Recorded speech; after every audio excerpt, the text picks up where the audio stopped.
أعوذ بالله من الشيطان الرجيم. بسم الله. رب اشرح لي صدري ويسر لي أمري واحلل عقدة من لساني يفقهوا قولي. Respected ulama, respected parents, respected learners and teachers, Assalamu alaikum wa rahmatullahi wa barakatuh.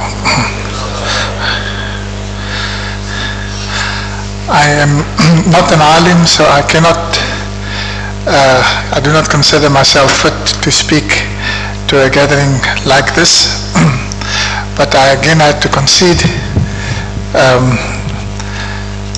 when Ahmad Chauhan asked me to return to talk, especially to the learners. And when I do this kind of talk, I try and focus on some career guidance for our learners. I also try and focus a little bit on some of the big issues that faces our society and our country, which the learners can also use to their benefit in choosing their contributions in future to the society. I will do that by maybe sharing a little bit of my own experience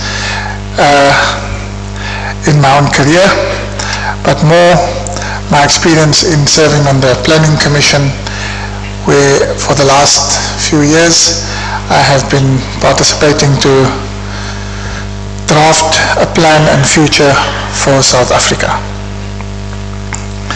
Now, people often ask me, what made you choose such a strange field for a career? Because we are not a community who is in the agricultural field. We are not producers of food. Why did you go there? And I think I must share that with you, because for you it is going to be of benefit to know how one chooses a career and a field of study. Now,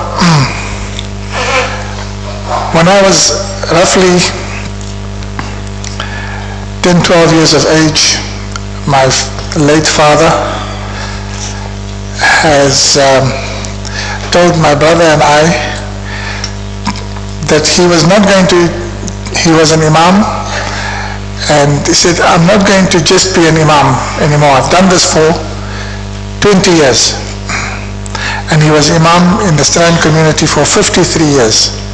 He says, at some stage, you have to transition, and for him transitioning means making your contribution from a small area to a much bigger area. And he said, I'm going to do some da'wah work in the Transkei with my friends, and one of his friends was Brother Ahmad Chauhan, and he took us with him to the Transkei. This is now early 80s. I mention this not to eulogize him or to befame myself. I use this to teach, firstly, to every young person that your best advice in life is the one that is closest to you. And those are your parents. Anyway, so we went to this place, the former Transkei, to start da'wah work, and my father built a shanty on top of a hill and started inviting people to revert. And many of them at his hands came and reverted to Islam. But my best memory of that was at night in that part of the world. It is very, very dark unless there is moonlight, because there is no lights. And then after Maghrib, he used to call the people together and started teaching them dhikrullah. And as a child, I remember hearing in that very melodious, peculiar African voice of different tones and different keys, how they used to make dhikr. La ilaha illallah malikul haqqul mubin, Muhammadur Rasulullah, Sadiqul Amin, and many others. And at one occasion he said to me, you see, when poor people like these make dhikrullah as beautiful as this, Allah Ta'ala will have mercy on them, inshallah. He said Allah Ta'ala will have mercy on them and this country will not be destroyed when people remember Allah Ta'ala like that. And that was my first memory of stepping out of a known world that we had known for 20 years and him longer, to an unknown world, a bigger world where a bigger contribution had to be made. Because the theme of my talk today is precisely that. If we live by our needs in this country or in our community, small communities often, if we live by our needs, we will enslave ourselves to those needs, our comforts, our security, our material being. Instead, what he taught us was, if you live by the quality of the contribution you make to the broader society, you'll be free. And you'll be a benefit to the broader society. And I'll come back to this theme each time. But the morning after, we had slept in the Jamaat Khana. When we get up in the morning, I saw a different world. When you open the door and you look over those rolling hills of so-called Pondoland, which was Lusikisiki in that area, and Port St. John's, you see a different world.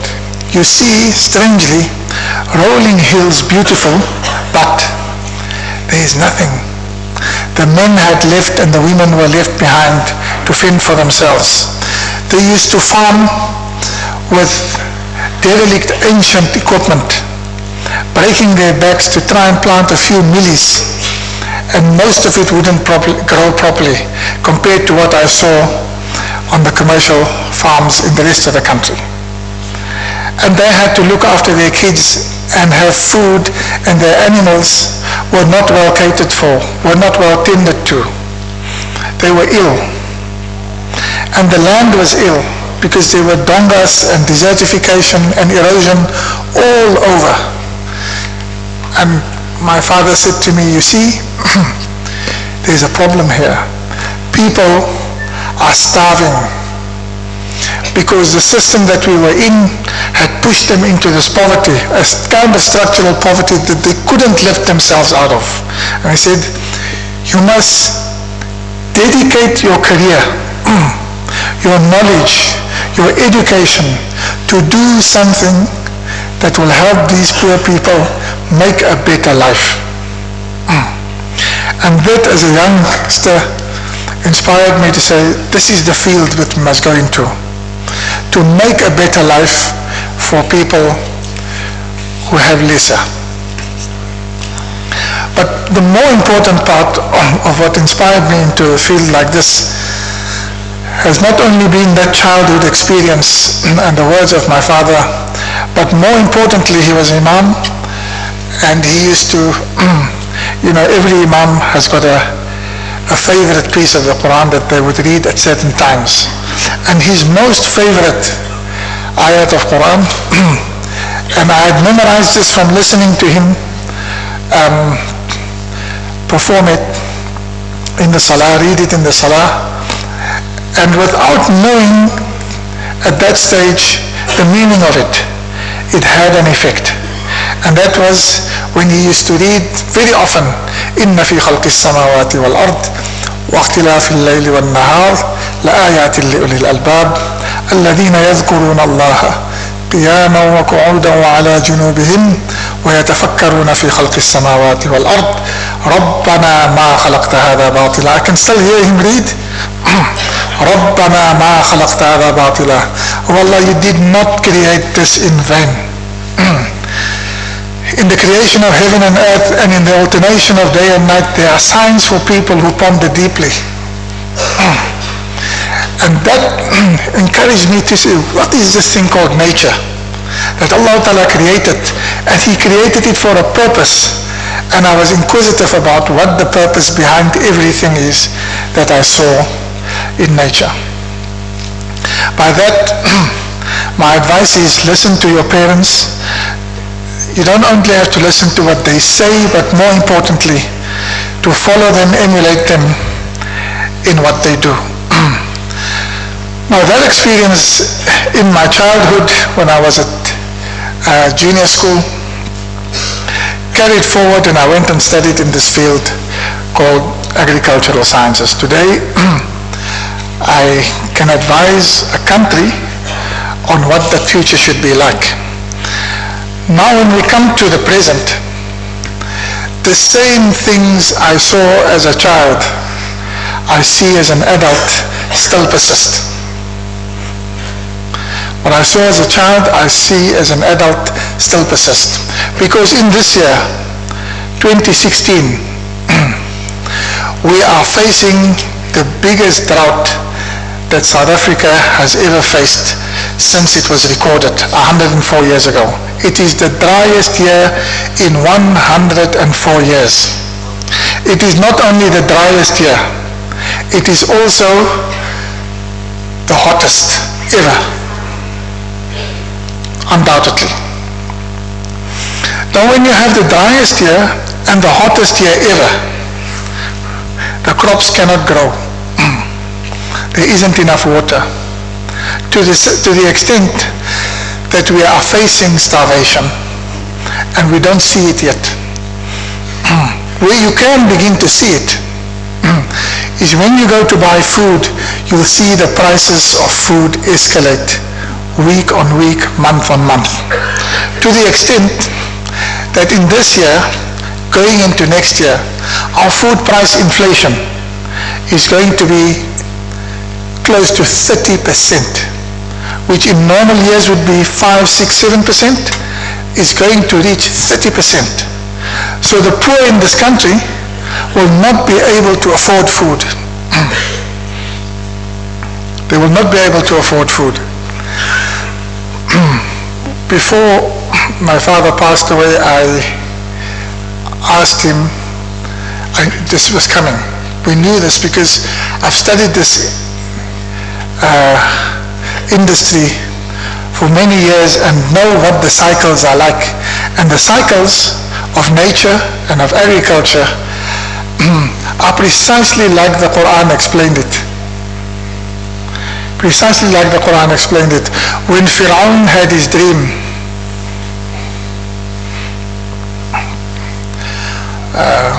in Surah Yusuf, because my father then said to me, to find the answer you must read Surah Yusuf. And the king of Egypt dreams, and the same here.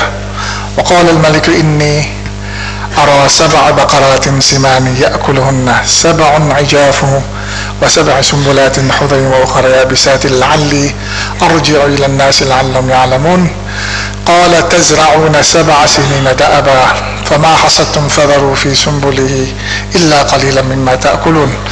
Now, I'm not capable of translating or explaining the Quran to you, but I do know is the story that we all know, that our parents told us as children when Fir'aun dreamt, when the king of Egypt dreamt. What did he dream? That 7 lean cows devoured 7 fat cows. And he saw 7 green ears and 7 dry ears of corn. And he asked, what does this mean? And his wise man said, no, it's a mishmash of a dream. It doesn't mean anything. And one of the people who was with Yusuf alayhi salam in jail, who had almost forgotten about him, said, I know a person who knows the interpretation of this. And Yusuf alayhi salam came and interpreted the dream and said, there will be 7 normal years and you'll have some excess. Then you have to store some of it. And then there will be 7 lean years where we will need what you've stored. And after that, there is going to be 1 year of a good harvest, good rains and abundance, and you'll make juice and oil and so on. exactly as it's explained on the last page of the 12 juz. Now, those cycles, 771, 771, I can go back to you in this 104 years, and they are precisely like that. 771, 771, 771. So you can almost predict, not 100%, but you can almost predict that when dry years are up. And there are people who get this right, but that knowledge is with Allah. Fact of the matter is, we knew that the dry years were going to come. We are now in the midst of it. Food is going to be 30% more expensive. We are going into the winter. You can see the cold days are coming. And in winter, the energy needs are higher, especially for the poorer. And there will not be enough food, especially the very basics. Besides that it's not affordable, it will not be available. The calculation is, in this country, we consume something like between 3 and 4 million tons of white maize. This is what the poor eat. White maize. Not only the poor, but the Joburgers as well. They eat white maize. Pop. We will be short, going to the end of this year, by 1.2 million tons of white maize. It's not available. It will be short. We'll have to get it from somewhere. And we have to make the plan and have the wisdom of Yusuf alayhi salam about how we solve this problem. But what we know is when there is famine and hunger, society becomes destabilized, considerably destabilized. You see, economic cycles has a lot to do with political cycles. We see what happens to the rand when there's some political mayhem. But political cycles have much to do with natural cycles. So what happened? When Allah Ta'ala is not happy, He will cause something like a drought, which will bring about political instability, social instability, which will change the regime in some way or the other. I don't mean the regime, but it will change the way we do things. And we are seeing this in our society, that things are changing because they have to change, because Allah Ta'ala is not happy with what is happening. How can we be happy with what's happening in our country when we ostracize a judge for speaking out against a gross atrocity against children, and our focus is on racism instead of the atrocity? The racism is there too, and it is wrong, or it was wrongly expressed. But the big atrocity committed against vulnerable children, infants in this country, and how many of us are standing up and doing something about it? And it happens every day with immense damage, long-term damage to the youth of this country in terms of child abuse and molestation. As a community, we should speak out against that. So Allah Ta'ala is sending us this message. I will take away your food. I will take away the rain. The world will heat up. What are you going to do about it? What I mean by this, and the reason I mention this, is that it is always so that your biggest challenges, your biggest threats, are your biggest opportunities. And as a community, we should ask, and as learners you should ask, in your lifetime, when you were becoming an intelligent being and had to make a decision about where you study and what you study, you should look to the biggest problems in society and say, how can I make a contribution to that problem? And our first call must be the Quran. To solve the food problem, the answer is in the Quran, and we follow the advice of Yusuf alayhi salam. And if we do that as a community, as a Muslim community or a small minority in this country, we're not going to survive in this country by barricading ourselves from the rest. We are going to survive like Musa alayhi salam. When he was a baby, I can hear my father read this ayah when he used to tell us the story of Musa alayhi salam. وَأَوْحَيْنَا إِلَىٰ أُمِّ مُوسَىٰ أَنْ أَرْضِعِيهِ. Tells the story of Pharaoh had decided that the boys must be killed, and he sends them to go and kill them. And in the house of Musa alayhi salam, his mother gets the instruction, take this baby, put him in a basket, put him on the river and let him go. And say, وَلَا تَخَافِي وَلَا تَحْزَنِي. And she's consoled, don't worry too much, don't stress. Let him go. إِنَّا رَادُّوا إِلَيْكِ وَجَاعِلُوا مِنَ الْمُرْسَلِينَ فَالْتَقَطَهُ آلُ فِرْعَوْنَ لِيَكُونَ لَهُمْ عَدُوًّا وَحَزَنًا إِنَّ فِرْعَوْنَ وَهَامَانَ وَجُنُودَهُمَا كَانُوا خَاطِئِينَ.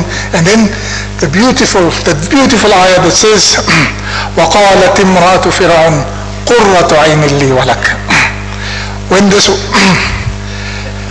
wife of Fir'aun sees this baby in this basket and she looks at him, and the Quran beautifully describes it, قُرَّةُ عَيْنٍ لِي وَلَكَ, about how she looks at him. You know, like a mother, when she looks at a baby, her heart melts. لَا تَقْتُلُهُ عَسَىٰ أَن يَنْفَعَنَا أَوْ نَتَّخِذَهُ وَلَدًا وَهُمْ لَا يَشْعُرُونَ. And the result was that she says, don't kill him. And he grows up in the house of Fir'aun. So the first thing we learn is, if we want to make a big contribution, you've got to get up from where you are. This ayah, I'm told, was revealed when Rasulullah did the hijrah and he's outside of Makkah, and he looks back at his beloved Makkah and he is homesick. And of course, when you're homesick, you want to return.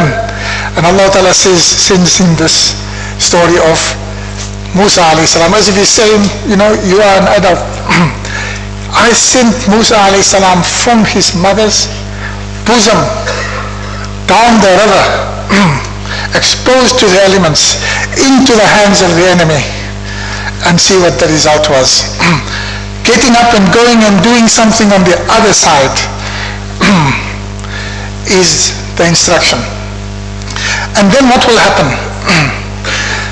Then will happen what happened to Yusuf alayhi salam. After he had all these trials and tribulations and spent many years in jail, and he comes out of jail to interpret the dream of the king. What does the king say to him? I wish I could write this to our president. He says to him, it comes on the first page of the 13th juz, وقال الملك ائتوني به أستخلصه لنفسي فلما كلمه قال إنك اليوم لدينا مكين أمين. I cannot properly interpret it, but what it says is, today Yusuf is one of us, he will stay with us. Makinun Amin. He is now vested with us and we trust him. I want to write this to the president and say, in fact I think I should write it to Minister Gordon and say, Pravin, tell him that today you are vested amongst us and you are trusted by us. Because that is the message that a society that we came from wherever we came from, whether it is from Indonesia, from Java, from India, when we came here, it was with a purpose. And that purpose finds its fruition when the local indigenous people can say that. Makinun Amin. You are now vested amongst us and we trust you. Unfortunately, we might be vested, but we are not trusted. Why not? Because the next ayah gives us the guidance when Yusuf alayhi salam said, his response is, قَالَ جَعَلْنِي عَلَى خَزَائِنِ الْأَرْضِ إِنِّي حَفِيظٌ عَلِيمٌ. This is our job in this country. He says, I offer, let me look after the treasures of this land. خَزَائِنَ الْأَرْضِ إِنِّي حَفِيظٌ عَلِيمٌ. I am a knowledgeable keeper. I will protect your interest with the knowledge that I have. So the knowledge that we must require as students, as a community, as professional people, are the knowledge to protect the treasures of this land, to build it, to protect it with our ilm, inshallah. So you must study in a field that allows you, like Yusuf alayhi salam, to say, we will protect the treasures of this country, and we will be trusted amongst them, and we will be vested amongst the people of this country.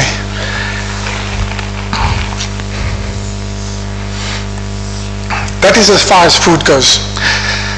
Let me mention a few other big challenges that we face. Water. So it's dry. There is no water. Our country is divided into 19 water management areas, I'm told. Only 4 of them will have enough water over the next 20 years. Only 4 of the 19, 15 will not have enough water. And we are a dry country. We are a country which is largely a desert. Now it is dry, the water is getting up. What are we going to do? And Allah Ta'ala had warned us in the Quran, many places. But He's also given us some answers to this. Remember, He said to us about water, أَوَلَمْ يَرَ الَّذِينَ كَفَرُوا أَنَّ السَّمَاوَاتِ وَالْأَرْضَ كَانَتَا رَتْقًا فَفَتَقْنَاهُمَا وَجَعَلْنَا مِنَ الْمَاءِ كُلَّ شَيْءٍ حَيٍّ. Everything He created from water. Now, for those scientists amongst us and chemists amongst us, we know that to create 1 molecule of water, you need 2 atoms of hydrogen and 1 of oxygen, H2O. For them to come together, for the atoms to come together to form a molecule of water, what must happen? You remember your chemistry? When they come together, how do they fuse? How do they join? They join when they exchange electrons, you will recall. But how do they exchange those electrons? Who says to the hydrogen, exchange your electrons with the oxygen so that you can fuse? I can't get to the ayah now, but it explains it in the Quran, that when the 2 gases came, Allah Ta'ala said, come together, willingly or unwillingly. And they came together willingly, by the command of Allah. So when He created the world, and He wanted to put life on earth, He created water. Of all the things He created, this is the most wonderful substance. He created water. By the same token, and He created it like this, by the same token, He can reverse that process, because it needs a little bit of energy externally to cause this fusion. And in a moment, He can take away the energy, and the molecules will depart from each other. Hydrogen is the most abundant. Oxygen is very scarce. It is unlikely for these 2 things to come together. It is by Allah Ta'ala's instruction, but it can also be by His instruction that this will disappear. And the moment that happens, life on earth will cease. And Allah Ta'ala can go to any other galaxy and any other planet and create water there and recreate life like He's warned us many times. So water is scarce. And most of us abuse water. You know, when you open your tap to have a shower at night, any time of the day, you lose, to wait for the water to warm up, you lose 10 liters of water. Wasted. 10 liters of water just to wait for it to warm up.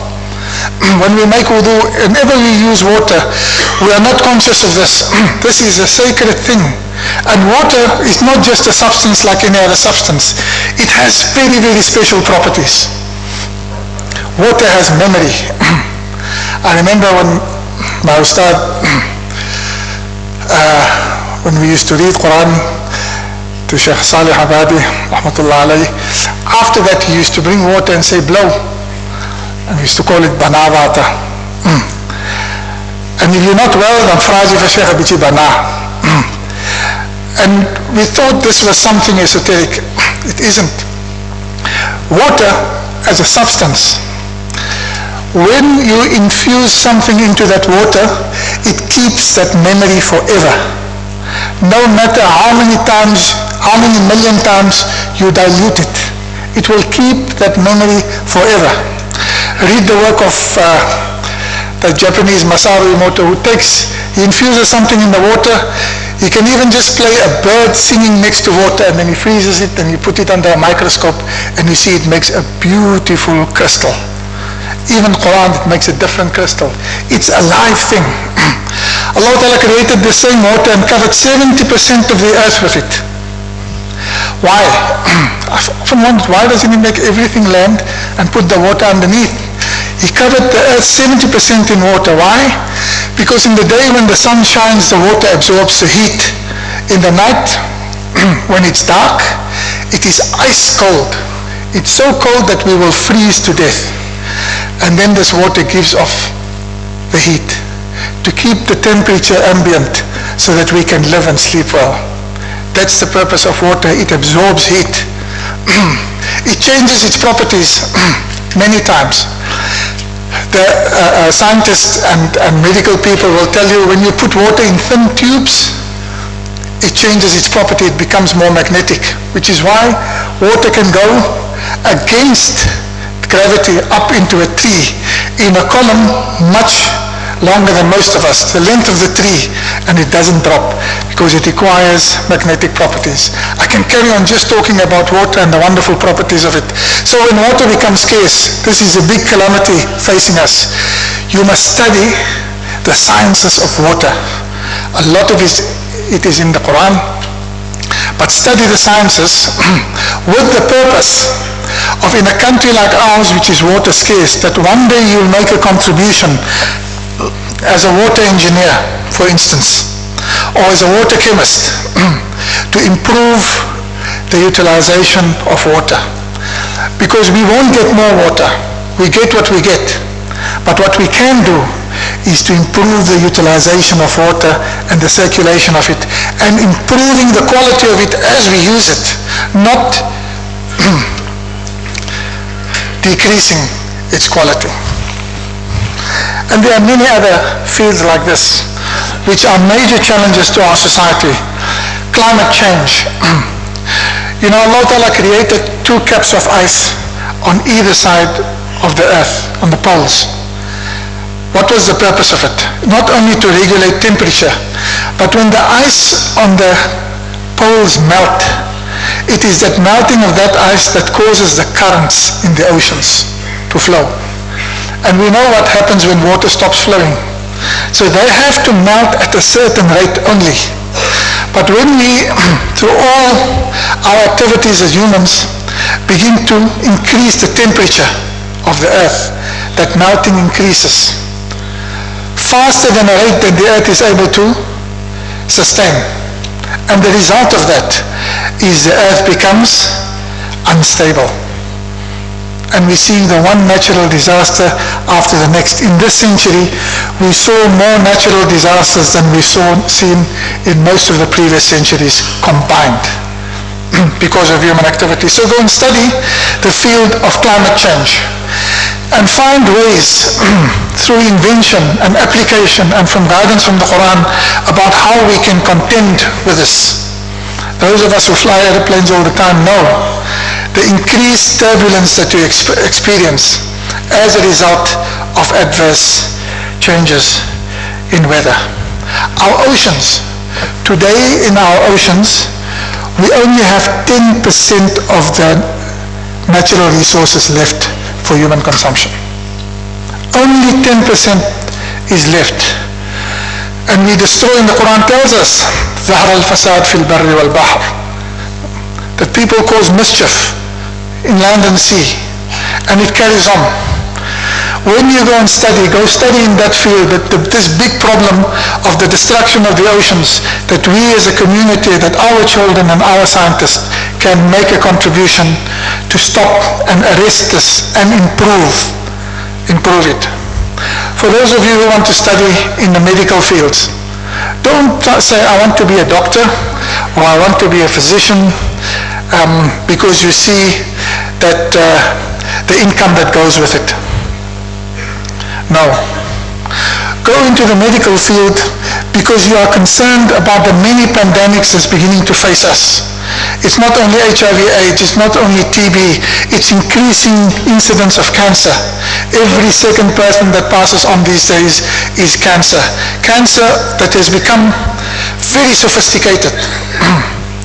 Cancer that does not only affect the elderly, it begins to affect children, very small.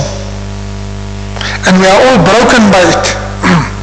So if you want to study in the medical field, say, what are the biggest problems that I see there? Go in there and fix it. One of my big disappointments as a Muslim academic is that I see so many of the non-Muslim dedicate their wealth in its entirety to establish a research center on this and a research center on that, to give equipment to universities and research, and I see too few Muslims invest in that, invest in the biggest challenges of our society that will create that future.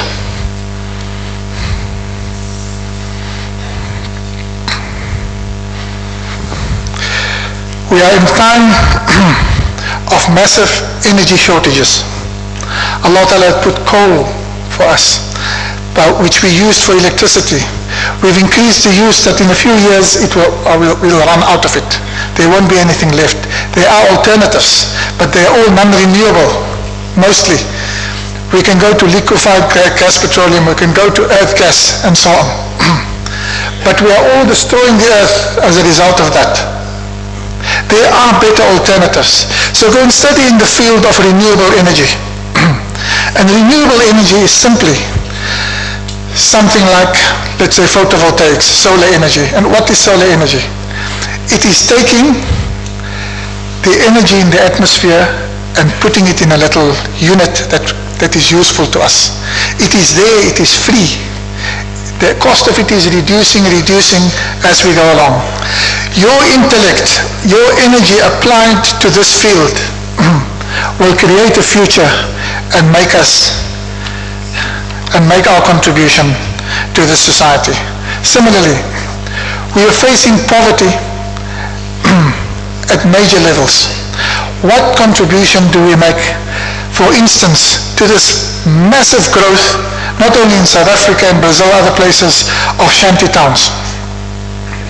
Nobody wants to live under those conditions. What contribution can we make from an architectural, a town planning, and a technology point of view to make life for those people more bearable? And there are many things and many technologies that we can still invent to make life easier for those who need it most.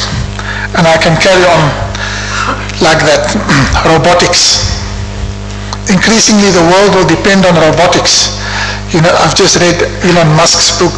He's the boss of Tesla Motors and SpaceX and these things. And they asked him, you know, what is the thing that worries you most? One of the things that worries him most, you read in the beginning of the book, he says, there are some scientists who have acquired the knowledge where robots are going to become potentially more intelligent than humans, because computers are able to accelerate their intelligence at such an exponential level that they might take over things. Now, this is not a sci-fi claim that I'm making. It is possible. In our childhood, we would never think that drone technology would have gone this far. And it's happening at accelerated rate. Study in this field, because that's the technology of the future. And when you study in that field, study with the purpose of arresting the mischief that even scientists can make, because we are Muslims and because we want to make ourselves useful to society like Yusuf alayhi salam did, so that people can say to us, قَالَ جَعَلْنِي عَلَى خَزَائِنِ الْأَرْضِ إِنِّي حَفِيظٌ عَلِيمٌ. We will look after the treasures of this land, we will protect it with our knowledge, because we are knowledgeable keepers. With those words, I trust that it's been some benefit to the learners to choose your careers not on the basis of what you need, but on the basis of what contribution you can make on behalf of our entire community to make a better world. Subhanallah wa bihamdihi, subhanakallahumma wa bihamdika, ashhadu an la ilaha illa anta, nastaghfiruka wa atubu ilayk.